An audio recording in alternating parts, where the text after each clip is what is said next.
Extra support's on the way for Singaporeans who need it under the COVID-19 recovery grant that launched this year. Look out for them if you're in and around Pasir Ris, the first public buses in Singapore fitted with solar panels. And we'll have the latest on Hong Kong's COVID-19 situation as talks resume on the air travel bubble with Singapore. Welcome to The Big Story, coming to you live from the Straits Times newsroom. I'm Olivia Quay. I'm Haryanto Dimana. You can subscribe to the Straits Times channel so you never miss a single episode. 26 new COVID-19 cases were confirmed today, the highest tally since February 6th, which also had 26 cases. Well, all of today's cases were imported and placed on stay-home notice when they arrived in Singapore. More details will be released later tonight. China's recent approval for clinical trials of a COVID-19 vaccine that is inhaled has cast a spotlight on alternative ways of vaccine delivery. According to Chinese paper Global Times, the nasal vaccine candidate is no different from the existing injection-based vaccine when it comes to production technology or preparation formula. The key difference, it has an atomization inhalation device. Well, the device enables the vaccine to be atomized into tiny particles and then inhaled into the respiratory tract and lungs to stimulate an immune response in the mucous membranes. Now, one important goal of an inhaled vaccine is to prevent the pathogen from growing in the nose, a point from which it can spread to the rest of the body as well as to other people. Vaccines that are sprayed into the nose or inhaled may also hold other practical benefits. For instance, there are no needles involved, which would be useful on children or those who fear needles. They may not need to be stored and shipped at low temperatures and can reduce the need for health workers to administer these vaccines. Well, infectious diseases experts in Singapore say theoretical benefits of such vaccines are uncertain without efficacy trials.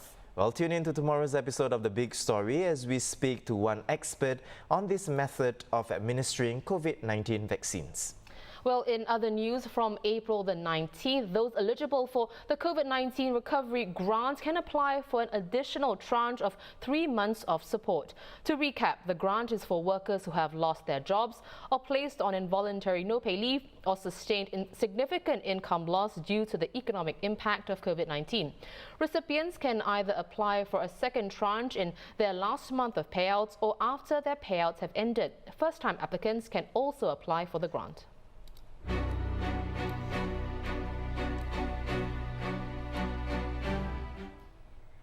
Looking overseas as Hong Kong emerges from its fourth COVID-19 wave after 4 months, the longest so far, its situation remains under control, with the 7-day moving average for unknown infections dropping to less than 5 yesterday. Well, and if this continues, discussions on the quarantine-free travel bubble arrangement between Hong Kong and Singapore can resume. Singapore's Transport Minister Ong Ye Kung said yesterday that Singapore has received a proposal from Hong Kong to reopen borders safely, which the government is studying. Hong Kong had announced earlier that residents who take part in travel bubble arrangements would have to complete 2 doses of vaccines and wait at least 14 days after the second jab before they can go on those flights. Well, if you recall, the Hong Kong-Singapore travel bubble was suspended 1 day before its scheduled flight on November 22nd amid Hong Kong's worsening COVID-19 situation. The Straits Times' Hong Kong correspondent Claire Huang joins us for an update. Claire, 2 things will matter to visitors to Hong Kong: the city's current COVID-19 situation as well as its vaccination progress. So firstly, what's the latest on Hong Kong's COVID situation? Hi, Arianto. Well, the 4th wave that lasted 4 months has finally shown signs of tapering, with daily local infections down to 0 in recent days and hovering at the low single digits.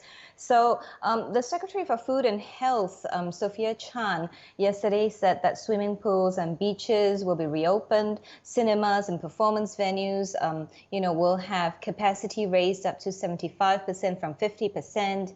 And then they are also going to allow religious gatherings kept at 30% of the capacity. Whereas the other measures like public gatherings, kept at 4, and closures of bars, pubs, nightclubs, those will stay. So Professor Chan had stressed that these are by no means a relaxation of rules. And if you look at that, it's not really much easing. And that's because Hong Kong cannot afford to do so with the Easter break around the corner. Well, how about vaccinations then, Claire? What are the government's plans to encourage a higher take-up rate if that's still an issue? Well, for vaccination rates, right, Chief Executive Carrie Lam today said that her government was looking into, incentives previously. She said that, they were looking into incentives for travelers. And today in her usual weekly doorstop, she was talking about the three benefits of being vaccinated. The first one being it's much more convenient than taking the COVID-19 tests every 14 days. Okay, this is something that staff in certain sectors are subjected to. You're looking at teachers in schools, F&B staff, beauticians, construction workers. All these people have to take tests every 14 days, okay? So the second point she made was that people who, are vaccinated will be able to go easily to the elderly homes, to visit their loved ones, to the hospitals.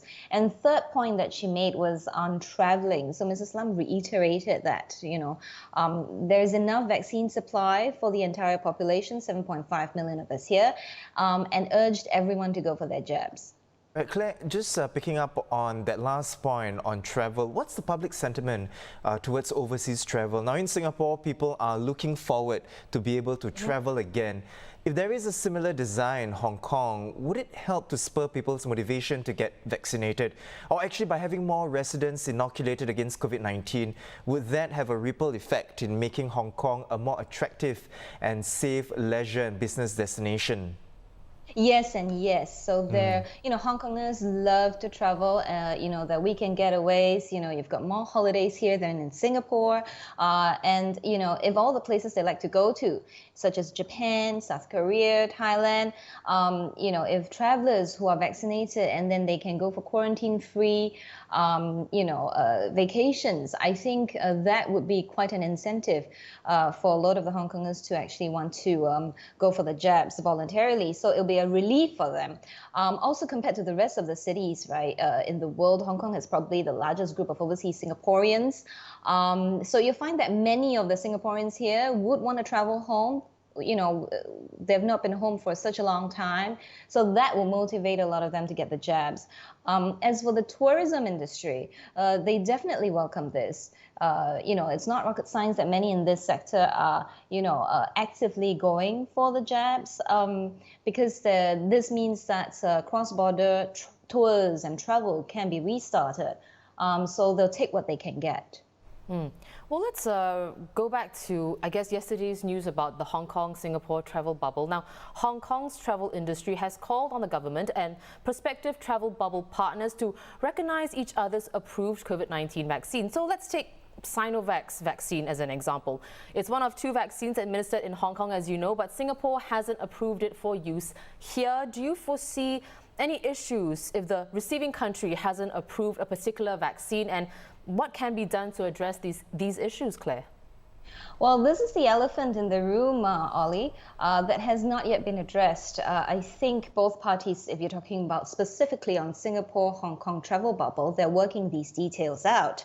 And you need both parties to agree to the terms and conditions, right? On the part of Hong Kong, though, the position is that as long as the passengers on bubble flights are vaccinated, the type of brand or what it is does not matter. Secretary for Commerce and Economic Development Edward Yao said yesterday, being inoculated is likely to be the trend going forward, and that's why they take this position.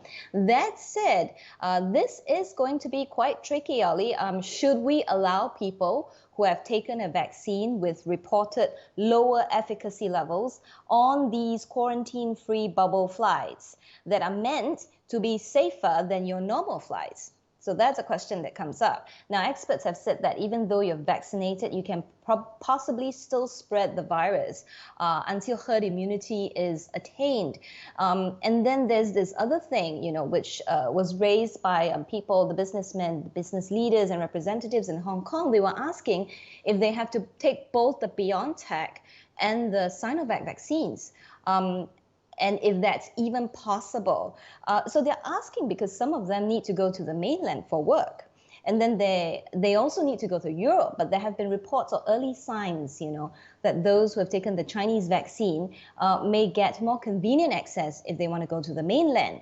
So what happens to those people who take BioNTech then, or non-Chinese vaccine? So what if the governments around the world decide on a list of vaccines that they have approved as a prerequisite for travelers, then I guess these are the things going forward that different governments have to sort it out. Great points there, Claire. But before we let you go, there's just one more topic that we want to discuss with you, a non-COVID matter, in fact. Now, earlier today, China's top lawmaking body unanimously endorsed sweeping electoral reforms in Hong Kong. Now, these would include expanding the committee that picks Hong Kong's leader, as well as setting up a vetting committee that will decide whether potential office holders are sufficiently patriotic. What's the immediate reaction been in Hong Kong? Well, Jan, the reaction has always been split in Hong Kong depending on which side you're on. The liberals, moderates, pandams will say that this is another step in which marks the downfall of Hong Kong, turning it into just another Chinese city, wiping out any progress made over the past 2 decades in terms of democracy, freedoms, and bringing in the territory right back to where it was before the 1997 handover. In particular, I've spoken to political watchers who say that the now confirmed amendments, reforms, remove, the very little democratic elements that Hong Kong has in its electoral system. But then there are those who support Beijing's move because one, the first point is that Hong Kong belongs to China. Second, anti-China forces cannot be allowed to have a presence in Hong Kong's positions of power. And third, the reforms will bring stability to Hong Kong, which is a priority for Beijing, besides, national security. And then there are those who argue that this stability will then help Hong Kong, the Hong Kong government, focus on things that matter, things like housing, resuscitating the economy, and so forth. Well, thank you so much for the update, Claire, as well as for coming on the show. That was Hong Kong correspondent for the Straits Times, Claire Huang. Here's more on the electoral reforms in Hong Kong, which will take effect tomorrow. Now, according to the amended nexus of the Basic Law, only 20 members of the expanded 90-member Legislative Council will be directly elected by Hong Kongers. This is down from the current 35. The Elections Committee in charge of picking the city's leader will be expanded by 300 people to 1,500 members. Another committee in charge of vetting all potential office holders will be led by officers from the National Security Department of Hong Kong's police force. These candidates will then be reviewed by the Committee for Safeguarding National Security, chaired by Hong Kong's leader. It is unclear how big the committee will be, but local media have reported that there will be fewer than 10 members. And just a couple of hours ago, Hong Kong's Chief Executive Carrie Lam said LegCo elections are expected to be held in December. Elsewhere, more than a dozen Myanmar refugees were allowed to cross into a Thai border village to receive medical treatment. This comes as Thailand's foreign ministry denied it has any policy to turn away refugees. But an official in the area told Reuters that the Thai army was still sending back most of those fleeing Myanmar. Meanwhile, activists in Myanmar launched a garbage strike in Yangon in the latest demonstration against military rule. More than 500 lives have been lost so far in the crackdown. A World Health Organization report investigating the cause of the coronavirus in Wuhan concluded that it was, quote, extremely unlikely that it originated in a top security lab. Seen by AFP before its official release, the report also found that COVID-19 was most likely first passed to humans from a bat through an intermediary animal. Critics, though, noted that the research team may have been limited by strict parameters set by its Chinese hosts. Team members spent only 4 hours at the Virology Institute and just an hour at the wet market. The report is expected to be officially released later tonight. Shipping on the move again in the Suez Canal after the massive Ever Given container ship was refloated. It's been jammed diagonally across the canal since last Tuesday, halting traffic on the shortest shipping route between Europe and Asia. Well, and this week-long crisis has certainly captured our imagination, but Haryanto, more importantly, it has made us more aware of how vital maritime is for us and the entire world. Maha Al-Badrawi has more. The massive cargo ship that's been blocking the Suez Canal since last week has finally been freed. And the huge backlog of other vessels, hundreds of them, waiting to pass through, is starting to move again. That's according to the Canal Authority on Monday. The 430-yard behemoth, known as the Ever Given, became stuck diagonally across a southern section of the canal in high winds on the 23rd of March when it ran aground, blocking a trade route that is used by about 15% of the world's shipping traffic for 6 days and costing the canal $14 to $15 million a day. Marcus Baker is the head of marine and cargo at Marsh Incorporated. He says it highlights the importance and vulnerability of the world's global supply chain. I mean, this is a very significant maritime artery, one of only two major canals in the world that operate in this way in terms of moving ships from one ocean to another. You've got to remember that 90% of the world's goods are moved by ship. That's why the maritime industry is still so incredibly important for global trade. So any blockage of any kind that delays things has an unprecedented impact on global trade. And that's exactly what we've seen in the last week. The Suez Canal Authority's chairman, Admiral Osama Rabi, has said that investigations will show that the organisation wasn't responsible for the incident. After dredging and excavation work over the weekend, rescue workers from the authority and a team from Dutch firm Smith Salvage succeeded in partially refloating the ship earlier on Monday using tugboats, according to marine and shipping sources. The Ever Given is now being moved to a lake that sits along the canal for inspection. Admiral Rabi has also said it could take from 2.5 to 3 days to clear the traffic jam of other ships. Shipping group Maersk said the knock-on effects on global shipping could take weeks or months to unravel. Well, back home, if you're a regular passenger on bus service number 15, which starts and ends at Pasir Ris Bus Interchange, you may just be on one of two go-ahead Singapore buses with solar panels. The solar energy generated will be used to charge the battery on the buses, typically used for ignition, as well as providing power to the bus when the engine is turned off. So these panels are expected to save Go Ahead Singapore about 3 to 4% of the fuel that is typically consumed, and this translates to a reduction of 3.7 tons of carbon emissions per bus per year. The buses are undergoing a 6-month trial to measure how effective the panels are in harnessing solar energy and reducing fuel consumption, and to ensure that the panels are robust enough to withstand daily washing and Singapore's higher temperatures. Well, those are our top stories for today. For more news and videos, visit straitstimes.com and of course subscribe to our YouTube channel by hitting the red button below. I'm Haryanto Diman with Olivia Quay. Join us tomorrow for more stories on A Big Story.